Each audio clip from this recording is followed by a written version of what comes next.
Unfortunately, the Yankees couldn't close out the sweep, but they won 3 out of 4 from Seattle.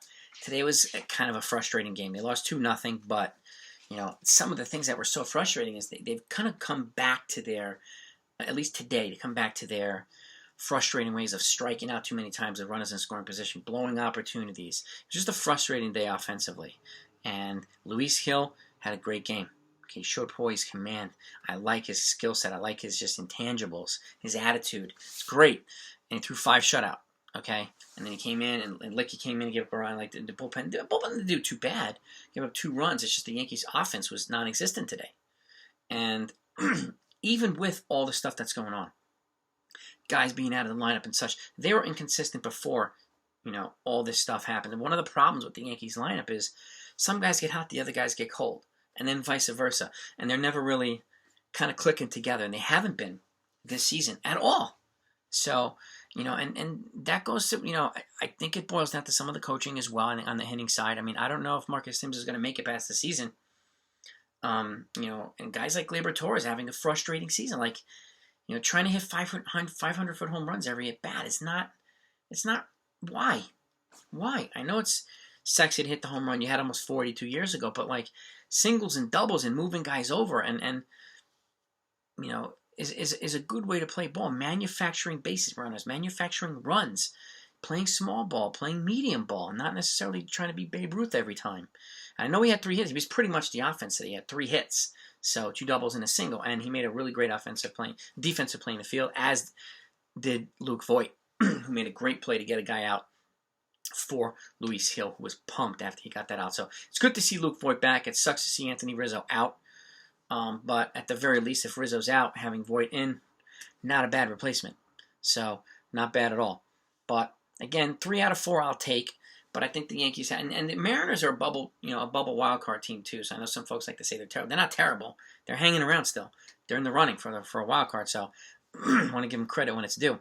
But the Yankees have to start winning series against better teams. And not the Mariners of the world and the Marlins and the Royals and blah blah blah. They have to start winning these things against the White Sox and the Oakland A's and the Astros. Like, if they're going to put themselves in a position to go deep into the playoffs, well, number one, they're going to need all hands on deck. They're going to need healthy players. So, and guys that are not on COVID IL, but they're going to need to be consistent with everything on the offense and the defense and the pitching. So.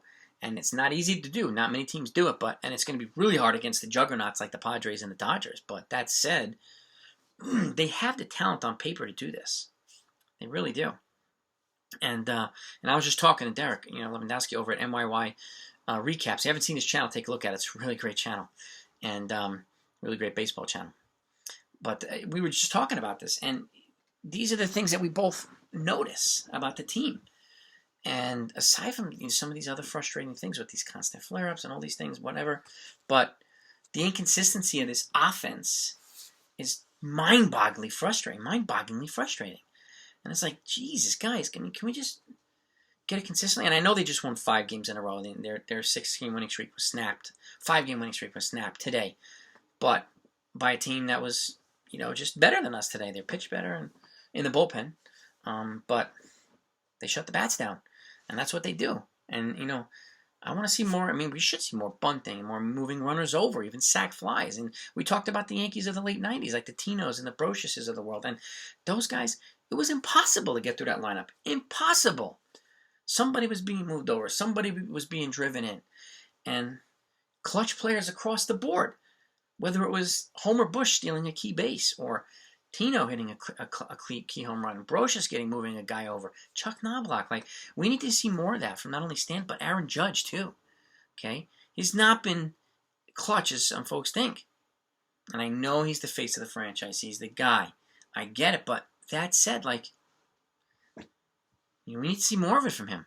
We need to see more of it from a lot of guys. And hopefully Luke Voit can stay healthy to get him some clutch, because he gave us some clutch hits last season as well. Hopefully he can give us some this year. Hopefully Gleyber Torres can get it together, and just and get it just to the point where he's just being a consistent. And even DJ, we need more consistency out of DJ LeMahieu. So this is kind of an across the board thing for the Yankees, particularly their offense, that is just preventing them from kind of really, really moving up. And I love the reinforcements that they brought in with Rizzo, and I hope he comes back sooner than later and healthy and well. And Gallo and these other guys, but like Gallo's still striking out a ton. We need to work on these things. So, and I think Greg Allen needs to be in this lineup on a consistent basis. Okay, I think he does. His skill set, he gives the lineup more options, and he contributes he had some clutch hits. And keeping Rougned Odor in there because he's right now the clutch player in the Yankees. Not the sexiest stats, and I say this, he gets the clutch hits. Ties the game, puts him in the lead, whatever. And Texas, they're paying him like $5 for his salary. So the production level is ridiculous for the amount of money they're paying. So I would never move him, especially next year too, when Texas is paying all that as well. Why in the hell would I move him? No way. No way. But that's just me. But back to the game. 2-0 loss for the Yankees, unfortunately. Seattle, took the win today. But again, the bright spot is the Yankees did win the series. And as long as they're in that habit of winning series consistently, then they're in a good spot. They're only let's see what Boston did today. Boston lost 9-8 to the Blue Jays. So Blue Jays did pick up a game. Yankees lost. Let's see. I'm looking at the game stats here. How about the Tampa Bay Rays? The Rays 9-6. They beat the Orioles. So the Yankees lost the game on the Rays and on the Blue Jays. But they stay where they are with the Red Sox. And the Red Sox also had a setback today. Kyle Schwarber, who they acquired at the trade deadline, suffered a groin strain. So he's going to be out a little longer than expected now. Sucks for them. Sucks for him. Obviously, I like Kyle Schwarber, but it could be a break for the Yankees at least. But who knows? But, the groin issues, so it could be 4 to 6 weeks. It could be even longer than that. But we have Kansas City coming into town now. Hopefully the Yankees can win this series as well, play some good ball, get back to maybe a little bit of small ball. Hopefully their starting pitchers continue to do well. Because despite of all these guys being on the COVID IL and the regular IL, they're still winning games. Still winning games. More often than not. I think their record since the deadline has been like 16-6. So they've been playing great. So hopefully they can continue that momentum and that trend along the way. But we'll see. We'll talk to you tomorrow.